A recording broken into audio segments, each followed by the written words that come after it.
ఏమిటంటే ఇప్పుడున్న రోజుల్లో ప్రతి ఒక్కరికండి మనసులో ఒకే ఒక కోరిక వస్తుంది. ఏమిటి అంటే అందరికీ తెలిసిందే అది. డబ్బు రావాలి, ఆస్తులు పెరగాలి, నేను లక్షాధికారిని కావాలి, నేను కోటీశ్వరులను కావాలి అని. ఏమిటంటే ఇక్కడ నిజానికి చాలామంది ఎన్నో కష్టాలు పడతారనే చెప్పాలి. ఇలా లక్షాధికారులుగా, కోటీశ్వరులుగా మారటానికి. కొంతమంది ఏమో అయి చూపిస్తారు. కొంతమంది అయితే చాలా రకాలుగా ప్రయత్నం చేస్తారు. అయినా సరే డబ్బు చేతికి రావటం ఆలస్యం అవుతుంది. ఒకవేళ అది వచ్చినా నిలబడదు. ఈ సమస్యకు పురాతన శాస్త్రాలు చెప్పిన ఒక అద్భుతమైన పరిహారం ఉంది. అది ఏమిటి అంటే దాల్చిన చెక్క శక్తి అనే చెప్పాలి. దాల్చిన చెక్క అంటే కేవలం అండి మనం వంటల్లో వేసే మసాలా దినుసు కాదని మీకు తెలుసా? ఏమిటంటే ఇది వాస్తవానికి శక్తివంతమైన ధన ఆకర్షణ యంత్రం. దీన్ని లక్ష్మీదేవికి అత్యంత ప్రీతిపాత్రమైందని శాస్త్రాల్లో చెప్పబడుతున్నాయి. అందుకే పూర్వకాలంలో రాజులు, వ్యాపారులు, పెద్దవారు తమ బంగారు నాణ్యాలు, వజ్రాలు, రత్నాలు నిల్వ పెట్టే చోట తప్పనిసరిగా దాల్చిన చెక్కని ఉంచేవారు. అంటే మీరు ఆశ్చర్యపోతారు అనే చెప్పవచ్చు. ఇది కేవలం ఒక నమ్మకం కాదు, ఇది అనుభవంలో పరీక్షించబడిన శక్తి అనే చెప్పాలి. ఎవరు చేసిన వారు ఒక అద్భుతాన్నే చూసే అవకాశాలైతే ఖాయం. ఆర్థిక సమస్యలతో చాలా ఇబ్బంది పడుతున్నవారు, అప్పుల్లో ఉన్నవారు, లేదా డబ్బు అనేది మీ దగ్గర నిలబడకపోతే ఈ పరిహారం చేస్తే కనుక ఖచ్చితంగా మీకు అద్భుతమైన దారినైతే చూపి తీరుతుంది అని కూడా చెప్పవచ్చు. ఈ పరిహారానికి పెద్దగా ఏం అవసరం లేదండి. మనకి ఒక చిన్న దాల్చిన చెక్క, ఒక నోటు మాత్రమే కావాలన్నమాట. ఇది లక్షాధికారుల రహస్యం అనే చెప్పాలి. చాలామంది ధనవంతులు మీకు తెలుసా ఈ విధంగా రహస్యంగా ఈ పరిహారాన్ని చేయబట్టే వాళ్ళు ధనవంతులుగా చరిత్రలో మిగిలిపోతున్నారు. తెలియని వారు ఎప్పుడు డబ్బు కోసం ఎదురు చూస్తూ ఆశగా తిరుగుతున్నారు అని కూడా చెప్పవచ్చు. మనిషి జీవితంలో అత్యంత పెద్ద ప్రశ్న ఏంటంటే మీకు తెలుసా? ఎలా డబ్బు సంపాదించాలి, ఎలా లక్షాధికారి కావాలి అని ప్రతి ఒక్కరి మనసులో ఈ ఒక్క ఆలోచన అనేది ఎప్పుడు కూడా వస్తూనే ఉంటుంది. ఎవరినైనా అడిగారా అనుకోండి, జీవితంలో నువ్వు ఏం కావాలని కోరుకుంటున్నావు అంటే సమాధానం ఒకటే చెప్తారు. నాకు డబ్బులు రావాలి, కోట్లు కావాలి, బంగారం కావాలి, ఆస్తులు పెరగాలి, నేను కోటీశ్వరుల్లాగా ఉండాలి, అపర కుబేరుల్లాగా ఉండాలి, ఈ సొసైటీలో నాకు అంటూ ఒక స్టేటస్ ఉండాలి, నాకు అంటూ ఒక పేరు ఉండాలి, నేను ఎలా అంటే మకుటం లేని మహారాజులాగా ఉండాలి, నేను ఒక చక్రం తిప్పాలి, ఇలా రకరకాలుగా ఎట్టు పడ్డా కూడా అండి ఇవన్నీ కూడా డబ్బుతోనే ముడిపడి ఉంటాయి అన్నమాట. ఈ మన చెప్పే ఆన్సర్స్ ప్రతి ఒక్కరు కూడా. కొంతమంది ఏమిటంటే మా అవసరాలకు కాదు, ఎదుటి అవసరాల కోసం కావాలంటారు. కొంతమంది ఏమో మా అవసరాలకు కావాలి అంటారు. కానీ ప్రతి ఒక్కరూ ఏ రకంగా చెప్పినా కూడా అది కేవలం డబ్బు కోసం మాత్రమే అనే చెప్పవచ్చు. ఏ విధంగా ఉంటుందంటేనండి, భూమి గుండ్రంగా తన చుట్టూ తను తిరుగుతుంది అన్నట్టుగానే మనం కూడా డబ్బుల చుట్టూ ప్రతి ప్రాణి కూడా తిరుగుతూనే ఉంటుంది అనే చెప్పవచ్చు. అంత ఇదన్నమాట డబ్బుకి. ఈ ప్రపంచంలో ఉన్న డబ్బు శక్తి గురించి ప్రతి ఒక్కరికి తెలుసు. కానీ కొంతమంది అంటారు, చచా మాకు డబ్బు అవసరం లేదు, మాకు మామూలుగా ఏదో బతకటానికి ఉంటే చాలు అంటారు. అలా 100లో ఒక 10% ఏమో అనుకుందాం అలాగే ఉంటారు. కానీ కొంతమంది అలా చెప్తారు. కాకపోతే మనసులో మటుకు అలా ఉండదు. ఎందుకంటే ఏదో ఒక అవసరం, ఏదో ఒక ఖర్చు, ఏదో ఒక రూపంలో వచ్చి పడుతూనే ఉంటుంది. అప్పుడు ఆటోమేటిక్గా టక్కమని అరే డబ్బులుంటే బాగుండేది చేతిలో, ఇప్పుడు ఈ సమస్య అనేది చక్కగా పరిష్కారం చేసేవాళ్ళం కదా అని అనిపిస్తూ ఉంటుంది. కొంతమంది ఏమో వారి సొంతానికి ఉపయోగించుకుంటే, మరి కొంతమంది ఏమో ఎలా అంటే సమాజంలో ఎదుటి వారికి పెట్టడం, అలా సహాయాలు చేయటం వాటికి కూడా వినియోగిస్తూ ఉంటారు. ప్రతి ఒక్కరూ ఒక్కొక్క రకంగా అన్నమాట ఈ డబ్బును అనేది ఉపయోగించుకుంటూ ఉంటారు జీవితంలోనే చెప్పవచ్చు మనం. అంత విలువైన ఈ డబ్బు మనకి ఎప్పుడు కూడా ఎక్కువగా మన చేతిలో నిల్వ ఉండాలంటే ఏం చేయాలన్నది ఈ వీడియోలో పాయింట్ క్లియర్గా చెప్తాం. కాబట్టి మీరు వీడియోని ఎక్కడా కూడా స్కిప్ చేయకుండా చూడండి. ఎందుకంటే డబ్బు కావాలి కదా ప్రతి ఒక్కరికి. అంతేకాదండి, వీడియోని లైక్ చేయటం కూడా అస్సలు మర్చిపోకండి. కానీ నిజం చెప్పాలంటేనండి, డబ్బు సంపాదించడం మాత్రమే కాదు, మనం డబ్బు సంపాదించిన తర్వాత ఆ డబ్బుని మన చేతిలో నిలబెట్టుకోవటం అనేది కూడా ఒక అద్భుతమే. ఏంటంటే డబ్బు ఎలా పడితే అలా సంపాదించేసుకుంటూ వెళ్తుంటారు కొంతమంది. వెనక ముందు చూడకుండా రాత్రింపగళ్ళు కష్టపడిపోతూ అసలు కొంతమందిని చూస్తుంటే సమాజంలో ఒక్కొక్కసారి ఏమీ అర్థం కాదనే చెప్పాలి. ఎందుకంటే వారి ఇంటిని, ఒంటిని, ఆరోగ్యాన్ని అసలు దేన్ని నిద్రని, ఆకలిని పట్టించుకోకుండా సంపాదించుకుంటూ వెళ్ళిపోతూ ఉంటారు. కాకపోతే ఆ సంపాదించుకున్నది అసలు ఏ రకంగా వెనకేసుకుంటున్నారు? ఏ రకంగా అది నిలబడుతుందా లేదా అన్నది గమనించరు. వారు ఒకవేళ వారి చేతిలోకి తీసుకొని వారలా ఒక పద్ధతి ప్రకారం వెళ్తే పర్వాలేదు. కాకపోతే వారికి సంపాదించుడే తెలుసు. దాన్ని నిలబెట్టుకోవటం తెలవకపోయినా ఇక అంతే సంగతులని చెప్పవచ్చు. కానీ ఎవరి సంపాదన ఎలా నిలబడుతుంది? ఎలా తెలుస్తుంది? ఎవరికి తెలుసు అసలు? అంటే చాలామందికి లక్షలు చేతిలోకి వస్తాయి, కోట్లు చేతిలోకి వస్తాయి, కానీ క్షణాల్లో ఆవిరైపోతాయి. ఇంకొంతమందికి కోట్లు కోట్లు అన్నమాట సంపాదిస్తారండి, కోట్లు కోట్లు, కానీ జీవితంలో ఒక్క రూపాయిని కూడా వెనుక తిరిగి చూసుకుంటే వీళ్ళు రిలాక్స్ అయి ఉండదనే చెప్పాలి. అదే ఇంకొంతమంది చూడండి, అసలు ఒక టైం ప్రకారం అన్నమాట చిన్న చిన్న పనులు చేస్తూ ఉన్నా కూడా డబ్బులు అలా సెలయేరులాగా అన్నమాట వారి ఇంట్లోకి వస్తూనే ఉంటుంది. ఎందుకు ఈ తేడా అంటే ఇది ఒక రహస్యమైన ప్రాచీన శాస్త్రాలు చెప్పింది ఏమిటంటే, ఒకసారి ఆలోచన వస్తూ ఉంటుంది, ఎంత కష్టపడ్డా ఏం లాభం ఉంటుంది జీవితంలో, కష్టం తప్ప అసలు డబ్బులు అనేవి మిగిల్చుకొని చూద్దామంటే ఏమీ మిగిలవు. కొంతమంది ఏమిటంటేనండి చాలా ఆశలు పెట్టుకుంటూ ఉంటారు. కొంతమంది ఏంటి ప్రతి ఒక్కరు సహజంగా ఏమనుకుంటారు, జీవితంలో మనం వయసులో ఉన్నప్పుడే, మనకి ఓపిక ఉన్నప్పుడే, మనకి మంచిగా బయట తిరిగేటప్పుడే కొంచెం సంపాదన అనేది సంపాదించుకొని పెట్టుకుంటే అది ఒక వయసు అయిపోయినాక, ఒక వయసు అంటే ఓల్డ్ ఏజ్ వచ్చినాక ఏ రకంగా అయినా మనకి అది ఉపయోగపడుతుంది. ఏంటి, కూర్చొని అప్పుడు తినవచ్చు, బయటికి వెళ్ళి పనిచేసే ఓపిక అనేది ఉండదు, తగ్గిపోతుంది చేసి చేసి. కాబట్టి అలా పెట్టుకున్నారే అనుకోండి, రేపటి రోజు వచ్చే ఏమన్నా ఆరోగ్య సమస్యలకి, వాటికి వీటికి, ఇలా ఖర్చులకి అన్నిటికన్నమాట, పిల్లల భవిష్యత్తుకి ఇలా మొత్తం అన్నమాట జమ చేసి పెట్టేస్తే రేపటి రోజు హాయి కూర్చొని తినవచ్చు కదా అనుకొని పాపం రేయింబవళ్ళు కష్టపడుతూనే ఉంటారు, అలా పడి సంపాదిస్తూనే ఉంటారు. కాకపోతే అదేమవుతుందంటే వీరు అనుకున్న దానికి భిన్నంగా పనిచేస్తుంది. వీరు ఎంత సంపాదించి ఇంత పొదుపు చేసుకుందాము అనుకున్నా కూడా ఆ డబ్బు అనేది నిలవకుండా పోతూనే ఉంటుంది. ఇక అలాంటి వారు ఇంకా ఒక టార్గెట్ అనేది పెట్టుకుంటారు కదండి, ఈ వయసుకి ఇంత చేయాలి, ఈ వయసుకి ఇంత చేయాలని. ఆ టార్గెట్ అనేది దాటిపోతుంది, ఆ వయసు అనేది దాటిపోతుంది. అయినా కూడా అండి ఎంత వయసు వచ్చినా సరే గొడ్లలాగా కష్టపడుతూనే ఉంటారు. ఇంకా పాపం వెనక్కి రాలేరు, అలాగే ముందుకు వెళ్తూనే ఉంటారు. ఆ డబ్బు అనేది పోగేసుకోవాలంటే ఎక్కడ మిగులుతుంది అసలు? ఎందుకు ఇట్లా అవుతుంది అంటే కనుకండి, ఒకటే దీనికి కారణం అని కూడా కొన్ని కారణాలు అయితే ఉన్నాయి, ఒక్క కారణం కాదండి. అవి ఏమిటంటే అదృష్టాన్నండి అడ్డుకునే పాత కర్మలనే చెప్పాలి. అప్పులు, పేదరికం, ఆర్థిక ఇబ్బందులు, చాలాసార్లు ఇవన్నీ కూడా పూర్వజన్మల కర్మల ప్రభావం అనే చెప్పాలి. అప్పుడు ఎన్ని ప్రయత్నాలు చేసినా ఒక గోడలాగా అడ్డుగా వచ్చి నిల్చుంటాయి. మన ప్రయత్నాలన్నీ ఆ గోడకి తగిలిన బంతుల్లా యువతలకి వస్తాయనే చెప్పాలి. ఇలాంటి వారు ఏం చేయాలంటే కొన్ని ప్రత్యేకమైన పరిహారాలు లాంటివి చేశారే అనుకోండి, ఇలాంటి పరిహారాలు అప్పుడు మీరు ఆ గోడను పడగొట్టుకొని మీరు అనుకున్న టార్గెట్ని చేరుకోవచ్చనే చెప్పవచ్చు అని చెప్పాలి ఇక్కడ. ఎందుకంటే చాలామందికి డబ్బు వస్తుంది కానీ నిలబడదు. ఎందుకంటే వారు నియంత్రణ లేకుండా కొంతమంది అండి ఖర్చు చేయటం వల్ల ఏంటంటే మన మనసుని గట్టిగా నియంత్రణలో ఉంచుకోవాలన్నమాట. అది అనేది ఉండదు వారికి. ఇది లక్ష్మీదేవి కోపం వస్తుంది ఇలా చేస్తే, లక్ష్మీదేవికి అని కూడా చెప్పవచ్చు. అంటే మనం డబ్బుని గౌరవించకపోవటం. కొంతమంది మేము ఇప్పుడు ఈ డబ్బు వస్తే ఇది చేయాలి, అన్ని అవసరమైన పనులే చేయాలి, అవి చేయాలి, ఇవి చేయాలనుకుంటారు. కానీ తీరా డబ్బు చేతికి వచ్చాక అది ఒక రకంగా ఏమవుతుందంటే వారు కావచ్చు, వారి చుట్టూ ఉన్నవారు కావచ్చండి, వారిని ఒక ప్రభావితం చేసేస్తారనమాట.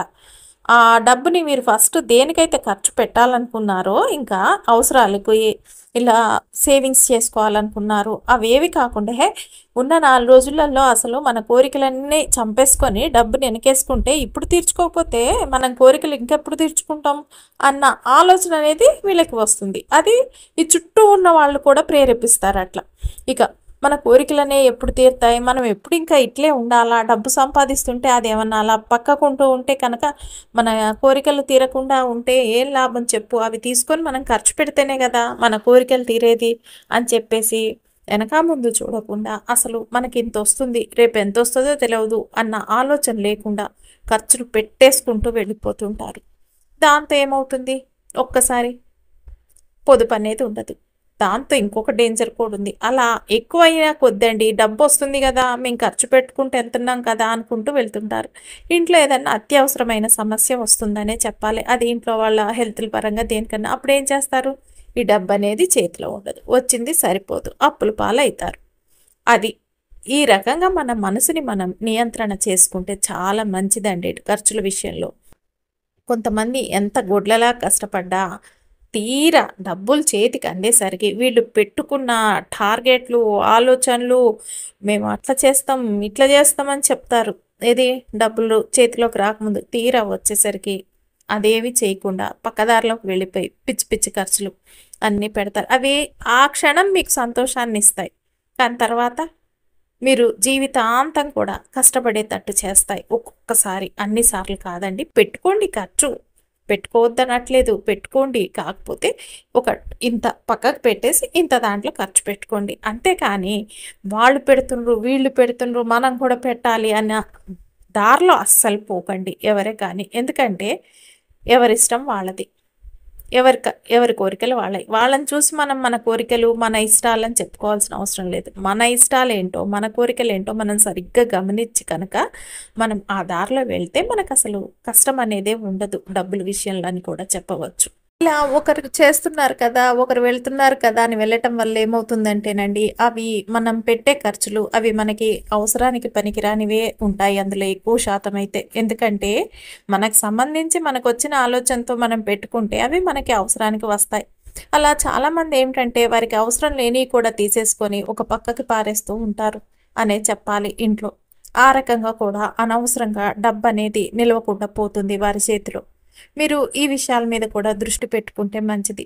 అయితే మీరు ఈ విధంగా చేస్తున్న వారైతే కనుక ఈ పరిహారం చేశారనుకోండి, ఇలాంటి విషయాల్లో కూడా మీకు కంట్రోల్ అనేది వస్తుంది ఈ పరిహారంతో అనే చెప్పాలి. అంతేకాదండి, మీరు ఫస్ట్ సారి మా ఛానల్కి వచ్చినట్టయితే సబ్స్క్రైబ్ చేసుకోండి. అంతకుముందు వచ్చి కూడా సబ్స్క్రైబ్ చేసుకుని వారు ఉంటే తప్పకుండా సబ్స్క్రైబ్ చేసుకొని పక్కనే ఉన్న బెల్ ఐకాన్ని ప్రెస్ చేయండి మరిన్ని ఇలాంటి వీడియోల కోసం. అంతేకాదండి, ఈ వీడియోని మీకు తెలిసిన వారందరికీ షేర్ చేయండి. చేస్తారు కదూ.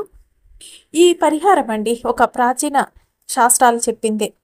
మనం తినే వంటల్లో వేసే ఒక చిన్న దాల్చిన చెక్క ముక్క అనమాట. ఇది కేవలం మనం రుచి కోసమో వాసన కోసమో కాదు, ఇది అసలు శక్తివంతమైన ధనాకర్షణ యంత్రం అనే చెప్పాలి. మీ జీవితంలో నిలిచిపోయిన అదృష్టం తలుపుల్ని తెరిచే తాళం చెవి లాంటిది ఇది అని కూడా చెప్పవచ్చు. మీకు ఒక అద్భుతం ఏమిటంటేనండి, దాల్చిన చెక్కని సంపద తాళం చెవి అని కూడా పిలుస్తారని తెలుసా? ఎందుకంటే ఇది డబ్బు శక్తిని ఆకర్షించే అతి శక్తివంతమైన ద్రవ్యాల్లో ఒకటనే చెప్పాలి. ఎందుకంటే ఇది పూర్వకాలంలో రాజులు, వ్యాపారులు ఈ ధనాన్ని దాచుకునే చోట తప్పనిసరిగా అండి ఈ విధంగా పరిహారం చేసి ఈ చెక్కను పెట్టుకునేవారు. వారికి తెలుసు అనమాట, ఈ విధంగా చేయటం వల్ల లక్ష్మీదేవికి అత్యంత ప్రీతికరమైనది, ఆమె వచ్చేసి వారి ఇంట్లో తిష్టం వేసుకొని మరి కూర్చుంటుందని. ఏమిటంటేనండి, మీరు ఒక చిన్న ఉదాహరణ ఇక్కడ, మీరు ఒక చిన్న గింజనండి విత్తనాన్ని నేలలో నాటితే అది చెట్టుగా మారుతుంది. అదేవిధంగా ఒక చిన్న దాల్చిన చెక్క ముక్క కూడా మీ జీవితంలో సంపద వృక్షాన్ని పెంచగల శక్తిని కలిగి ఉంటుందనే చెప్పాలి. దానిని మనం సరిగ్గా ఉపయోగించగలిగామే అనుకోండి, మీ వద్ద డబ్బు అనేది నిలబడక తప్పదు. ఇప్పటి నుంచి మీరు పెట్టినాక పరిస్థితి గమనించి చూడండి. అసలు ఎవరికి జీతం వస్తే అంటే కొంతమందికి అండి, ఎవరికైతే జీతం వస్తే రెండో రోజే ఖర్చు అయిపోతుందో, ఎవరైతే వ్యాపారం చేస్తే లాభాలు వచ్చిన అప్పులు తీర్చడానికి వెళ్ళిపోతుందో, లాటరీలో కూడా అదృష్టం ఉండదనే చెప్పాలి. అందుకే అలాంటి వారికి శాస్త్రాలు ఏం చెప్తున్నాయి? సంపదను నిలిపే తాళం, ఆర్థిక ప్రవాహాన్ని ఆపకుండా ఉంచే మంత్రం దాల్చిన చెక్క శక్తి అని. చూశారు కదా. ఇప్పుడు మీకు ఫోటో కూడా చూపిస్తాను. ఆ విధంగా కనుక మీరు అంటే ఇప్పుడు పరిహారం చెప్పేటప్పుడు స్క్రీన్ మీద ఫోటో చూపిస్తానండి, దాన్ని చూడండి. ఆ విధంగా మీరు ఒక చిన్న దాల్చిన చెక్క ముక్కని అలా పెట్టారే అనుకోండి, కేవలం ఇది మామూలు విషయం కాదండి, ఇది ఒక అద్భుతమైన శక్తిని మీ జీవితంలోకి లాక్కునే శాస్త్రోక్త పద్ధతి అంటే డబ్బుని విపరీతంగా అసలు 4 వైపుల నుంచి మీ ఇంట్లోకి లాక్కువచ్చే ఒక అద్భుతమైన పరిహారం అనే చెప్పాలి ఇది. మీరే ఆశ్చర్యపోతారు పెట్టిన తర్వాత రిజల్ట్ చూసి అని కూడా చెప్పవచ్చు. ఏంటిది? మా ఇల్లేనా అనుకుంటారు. మీ ఇంట్లో లక్ష్మి అలా తాండవం చేస్తుంది లక్ష్మీదేవి అని కూడా చెప్పవచ్చు. మీ ఇంట్లో ఎక్కడ చూసినా డబ్బే కనపడుతుంది అన్నటంలో ఎటువంటి సందేహం కూడా లేదు అనే చెప్పాలి. ఎందుకంటే ఎంతో మంది అండి ఎంత కష్టపడుతున్నా డబ్బు నిలబడదు.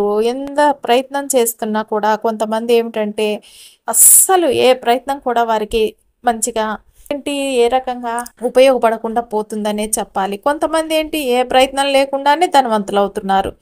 ఎందుకంటే వారు ధనాన్ని ఆకర్షించే సరైన రహస్యాన్ని తెలిసిన వారికే నిజమైన లక్షాధికారులు అవుతున్నారనే చెప్పాలి. మీ జీవితంలో మీరు కోరుకున్నంత డబ్బు వచ్చిందా? మీ పర్సులు అసలు ఎప్పుడు తీసినా నోట్లు రెపరెపరలాడుతూ ఉంటాయా? లేక వస్తూనే జారిపోతాయా? మీ జవాబును బట్టే ఇది మీరు చేసేసుకోవచ్చు. ఏంటంటే ఒక చిన్న దాల్చిన చెక్క ముక్క అండి. ఒక చిన్న పని ఒక దాంతో కలిపి చేస్తే చాలు. ఈ 2 కలిసినప్పుడు మీ వైపుకి అద్భుతాలే తిరుగుతాయి. ధనం అనేదే తిరుగుతుంది. ధనశక్తి అనేది మీకు కంప్లీట్‌గా వచ్చేస్తుందనే చెప్పాలి. మీకు కావాల్సిన సంపద అంటే కోటీశ్వరులు అయిపోతారనే చెప్పాలి. ఒక రకంగా ఇది మీరు చేశారంటే కనుక మీరు అపర కుబేరులు అయిపోతారనే చెప్పవచ్చు. ఇది మీరు గుర్తుపెట్టుకోండి. మంత్రం కాదు, మాయ కాదండి. ఇది ఒక అద్భుతమైన శక్తి. దీన్ని ఎవ్వరైనా చేయగలరు. కానీ దీని వెనుక ఉన్న నమ్మకం పెట్టి చేయాలండి. అప్పుడే ఏమిటంటే ఆ నమ్మకము, దైవ కటాక్షం కలిసినప్పుడు మాత్రమే ఇది పనిచేస్తుంది. అందుకే ఈ దాల్చిన చెక్కతో మీరు ఈ పరిహారం చేసి అపర కుబేరులుగా మారవచ్చు. ఈ రహస్యాన్ని తెలుసుకున్న తర్వాత మీరు దాన్ని అస్సలు వదిలిపెట్టరు. ఎందుకంటే ఇది మీ జీవితాన్ని మార్చే మంచి అడుగు అవుతుందనే చెప్పాలి. ఇక మీ పర్సులో డబ్బు నిలవాలని, కొత్త అవకాశాలు రావాలని, అప్పులు తీరాలని, మీరు ఊహించని స్థాయిలో సంపద రావాలని నిజంగా కనుక మీరు కోరుకుంటే ఈ అద్భుతమైన పరిహారాన్ని మీరు చేసి తీరాల్సిందే. పరిహారంలోకి వెళ్ళిపోదామండి. ఇప్పుడు మనం చేసేది ఏమిటంటే ఒక దాల్చిన చెక్క తీసుకోవాలండి. అది ముక్క కాదండి, ఇట్లా రౌండ్‌గా వచ్చి ఉంటుంది కదా! అలాంటిది తీసుకోండి. ఏది విడగొట్టకుండా ఉంటుంది కదా! అది ముక్క. కొంచెం పొడవుగా ఉండాలి. అది తీసుకోండి. ఎందుకు దాల్చిన చెక్క అంటే కనుక లక్ష్మీదేవికండి అత్యంత ప్రీతిపాత్రం అనే చెప్పాలి. దాల్చిన చెక్కని శాస్త్రాలు లక్ష్మీదేవికి చాలా ఇష్టమైన వస్తువుగా చెప్తాయి. అందుకే రాజులు, వ్యాపారులు, ధనికులు తమ ధనాన్ని, నిధుల్ని దాచిపెట్టుకునే దగ్గరేంటండి ఈ దాల్చిన చెక్క ముక్కను కూడా ఉంచేవారట. ఈ దాల్చిన చెక్కలో ఏంటంటే ఒక ప్రత్యేకమైన సుగంధ శక్తి అనేది ఉంటుందన్నమాట. ఈ శక్తి అనేది ఏం చేస్తుందంటే మనం పెట్టడం వల్ల మన చుట్టూ ఉన్న నెగిటివ్ వైబ్రేషన్స్ని తొలగిస్తుంది. పాజిటివ్గా ధనశక్తిని అనేది ఆకర్షిస్తుంది. దీనివల్ల ఏమిటంటే మీకు ఇప్పటివరకు డబ్బు నిలబడటం లేదు, కొత్త ఆదాయ మార్గాలు రావటం లేదు అనుకున్న వారు కనుక ఇలా చేశారనుకోండి డబ్బు నిలబడుతుంది. కొత్త ఆదాయ మార్గాలు అనేవి ఆటోమేటిక్గా వస్తాయనే చెప్పాలి. అంతేకాదండి దీన్ని కనుక మనం మన అల్మార్లలో కానీ మన ఇంట్లో కానీ పెట్టుకుంటే ఎలా ఉంటుందంటేనండి మనకి రాకుండా నిలిచిపోయిన ఆర్థిక శక్తి అనేది విపరీతంగా పెరుగుతుందనే చెప్పాలి. అక్కడ ఉండటం వల్ల శక్తివంతమైన శుద్ధి కవచంలాగా పనిచేస్తుంది ఇది. ఏమిటంటే శాస్త్రాలు చెప్తున్నాయి దాల్చిన చెక్క మనసు, డబ్బు మధ్య ఉన్న కనెక్షన్ని బలపరుస్తుంది. మీరు ఏం చేయాలి? ఇప్పుడు ఈ పరిహారం చేసిండ్రనుకోండి ఆ వ్యక్తికి డబ్బుకి ఈ వ్యక్తి అనేవాడు డబ్బుకి అత్యంత పాత్రుడనే సంకేతాన్ని ఇస్తుంది. డబ్బుకి ఇది ఒక మ్యాగ్నెట్ లాగా డబ్బును ఆకర్షిస్తుందన్నమాట. ఇది చాలా సింపుల్ పరిహారం అండి. మీరు పెద్ద కష్టపడే అవసరం లేదు. కానీ ఫలితం మాత్రం అబ్బా చాలా పెద్దగా వస్తుందనే చెప్పాలి. చేసిన వారందరూ కూడా అదే మాట అంటున్నారండి. అందుకే ఈరోజు ఈ వీడియో చేయటం జరిగింది. ఇది మీరు చేసి చూస్తే మిరాకిల్సే జరుగుతాయి మీ జీవితంలో అని కూడా చెప్పవచ్చు. ఇప్పుడు చెప్పుకున్నట్టు ముందుగా ఏంటంటేనండి పెద్దది దాల్చిన చెక్క అనేది తీసుకోండి. అది రౌండ్గా ఉంటుంది చూడండి, అలా తీసుకోండి. మధ్యలో విరగొట్టినట్టు అట్లా ఉండకూడదు. తర్వాత మీరు ఏం చేస్తారంటే మీకు కావాల్సిన ఇంకొక వస్తువు 200 నోటు.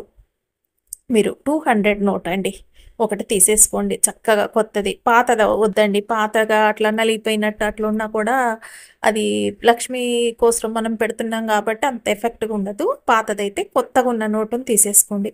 తీసుకున్న తర్వాత ఒక దారాన్ని తీసుకోండి. మీరు అది పచ్చదైనా పర్వాలేదు, ఎర్రదైనా పర్వాలేదండి. దారాన్ని తీసుకోండి. తర్వాత ఏం చేస్తారంటే మీకు అనుమానం వస్తుంది, ఎందుకండి 200 నోటే అన్నది. ఈ 200 రూపాయల నోట్ అంటేనండి 2 అనే సంఖ్యను సూచిస్తుంది. సంఖ్యాశాస్త్రం ప్రకారం 2 అనేది చంద్రుడికి గ్రహాన్ని సూచిస్తుంది.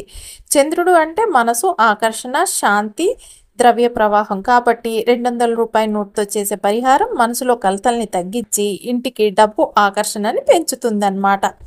ఈ దాల్చిన చెక్క ఏంటి? ధనాకర్షణ వనమూలిక అని పిలుస్తారు. దాని వాసన ధనశక్తిని రాబడుతుంది ఇంట్లోకి. కాబట్టి ఈ 200 రూపాయల నోటుని దాల్చిన చెక్కతో ఏం చేయాలంటే పైన స్క్రీన్ మీద చూపిస్తున్న విధంగా అండి చక్కగా ఇలా చేసుకుంటే సరిపోతుంది. పెట్టేసి మీరు ఇది పరిహారాన్ని మీరు ఏ రోజైనా చేసుకోవచ్చు. మీరు శుక్రవారం చేసుకున్నా పర్వాలేదు. ఏమిటంటే మీరు ఏ టైంలోనైనా మంచి టైం అనేది ఒకటి చూస్ చేసుకుంటే సరిపోతుందండి. అదే మీరు శుక్రవారము ఎప్పుడన్నా చేసుకుంటే 6 నుంచి 7 గంటల మధ్య చేసుకుంటే మంచిది పొద్దున పూట. అయితే ఇక ఈ మిగతా రోజులలో అయితే కనుకండి మీరు సాయంత్రం అయినా రాత్రి అయినా పగలైనా అంటే మిట్ట మధ్యాహ్నం కాకూడదండి, పొద్దున్న సాయంత్రం రాత్రి ఈ 3 టైమింగ్స్లో మంచి టైం చూసుకొని చేసేసుకోండి సరిపోతుంది. ముందుగా మీరు ఏం చేస్తారు? ఈ దాల్చిన చెక్కకి ఇప్పుడు స్క్రీన్ మీద చూపిస్తున్నట్టు ఈ 200 రూపాయలు ఇలా చుట్టేసేయండి. చుట్టేసి పెట్టేసిన తర్వాత మీరు చుట్టుకుంటూ మనసులో ఇలా అనుకోండి, లక్ష్మీదేవి కటాక్షం ఎల్లప్పుడూ నా మీద ఉండాలి, డబ్బు నిలబడాలి అని చెప్పేసుకోండి. చెప్పేసుకున్న తర్వాత మీకున్న కోరికలు అవన్నీ కూడా చక్కగా చెప్పేసుకోండి. ఆ తర్వాత ఏం చేస్తారంటే మీరు ఆ దాల్చిన చెక్కని ఆ నోటుకి పెట్టి చుట్టిన తర్వాత తారంతో దీన్ని ముడివేసిన తర్వాత ప్రతి శుక్రవారం అండి ఇప్పుడు పెట్టే ముందు కూడా ఓం శ్రీ మహాలక్ష్మి నమః అనే మంత్రాన్ని 11 సార్లు జపించాలండి. అయితే ప్రతి శుక్రవారం కూడా మీరు అనుకుంటే సరిపోతుంది. లేదండి మేము అలా పూజలు చెయ్యరు, కొంతమంది ఉంటారు కదండి, వారు మేము పూజలు చెయ్యం కదండి అనుకున్న వారు ఏం చేస్తారంటే మీరు నాకు ఎప్పుడు కూడా డబ్బు అనేది విపరీతంగా ఉండాలి, నా డబ్బు అనేది నా చేతిలో బాగా నిలబడాలి, నా డబ్బు అనేది నాకు ఖర్చు కాకూడదు, ఒకవేళ నేను ఖర్చు పెట్టినా దానికి 10 ఇంతలు మీ ఇష్టం అండి, ఎన్నింతలు ఎక్కువ కావాలో 100 రేట్లు ఎక్కువ, 50 రేట్లో మీ ఇష్టం, 20 రేట్లో అట్లా చెప్పేసుకోండి. డబల్కి డబల్ కావాలి అని చెప్పేసుకోండి. చెప్పేసుకున్న తర్వాత కాసేపు నిశ్శబ్దంగా కూర్చొని ఒక్కసారి మీరు ఊహించేసుకోండి మీ చుట్టూ డబ్బు వచ్చేస్తున్నట్టు. అలా చేసిన తర్వాత మీరు మళ్ళీ ఈ విధంగా చెప్పుకుంటారు కదా, మీ కోరికలంతా చెప్పుకున్న తర్వాత మీరు చక్కగా మీ చేతిలో ఉన్న ఆ దాల్చిన చెక్కని ఏం చేస్తారు, 200 నోటుతో చుడతారు కదండి, పసుపు తాడుతో కానీ ఎర్ర తాడుతో కానీ దాన్ని తీసుకువెళ్ళి మీరు మీ పర్సులో పెట్టుకోవచ్చు. లేదా మీరు ఇట్లా ఎక్కడైతే డబ్బుల్ని దాచిపెట్టుకుంటారో మీ అల్మార్లో చక్కగా పెట్టేసుకోవచ్చు. ఆడవారైతే మీ హ్యాండ్ బ్యాగ్స్లో పెట్టుకొని తిరిగినా మీకు ఎప్పుడు డబ్బుకు అనేది లోటు ఉండదు. మగవారు మీ పర్సులో పెట్టుకున్నా సరిపోతుంది. అలా కాదండి ఇంట్లో పెట్టుకుంటామంటే మీరు ఇంట్లో పెట్టుకున్న ప్రాబ్లం ఏమీ లేదు, పెట్టేసుకోవచ్చు. ఇది ఆడవారు మగవారు ఎవరైనా సరే చేసేసుకోవచ్చు అండి, ఎటువంటి సందేహం లేకుండా హాయిగా. అంతేకాదు మీరు బిజినెస్ చేసేవారైతే మీరు బిజినెస్ చేసి డబ్బులు దాచిపెట్టుకునే గల్లాపెట్టెలో పెట్టేసుకున్నా సరిపోతుంది. ధనం అనేది విపరీతంగా ఆకర్షించబడుతుందనే చెప్పవచ్చు అని పండితులు అంటున్నారు. అంతేకాదండి మీరు ఇలా 6 నెలలకు ఒకసారండి చేయాలి. ఇప్పుడు ఏం చేస్తారు, 6 నెలల తర్వాత మళ్ళీ ఈ దాల్చిన చెక్కని తీసేసి ఈ 200 రూపాయల నోట్ని అస్సలు ఖర్చు చేయొద్దు, మీరు ఒక పక్కకు పెట్టేసుకుంటే సరిపోతుంది. దాల్చిన చెక్కని ఏం చేస్తారంటే ఆ దాల్చిన చెక్కని కూడా మీరు చక్కగా ఒక డబ్బా లాంటిది పెట్టుకొని దేవుడి గదిలో ఒక పక్కకు పెట్టేసుకోండి. ఈ రెండింటిని కూడా మీరు బయటపడేయటం కానీ వాడటం కానీ అస్సలు చేయవద్దు. ఈ రకంగా చేశారే అనుకోండి మీ ఇంట్లోకి ధన ప్రవాహం అనేది ఆగకుండా వస్తూనే ఉంటుంది. అలాగే మీ చేతిలో ఇప్పటి వరకు డబ్బు నిలవలేదని బాధపడుతున్నారు కదా, అలాంటిది ఏమీ లేకుండా డబ్బు అనేది విపరీతంగా నిలబడుతుంది. అంతేకాదు మీరు కోట్లకి అధిపతి అవుతారు. మీరు అపర కుబేరులు అయినా ఆశ్చర్యపోయే పని లేదు అని కూడా చెప్పవచ్చు. అంత అద్భుతమైన పరిహారం ఇదే అని కూడా చెప్పాలి.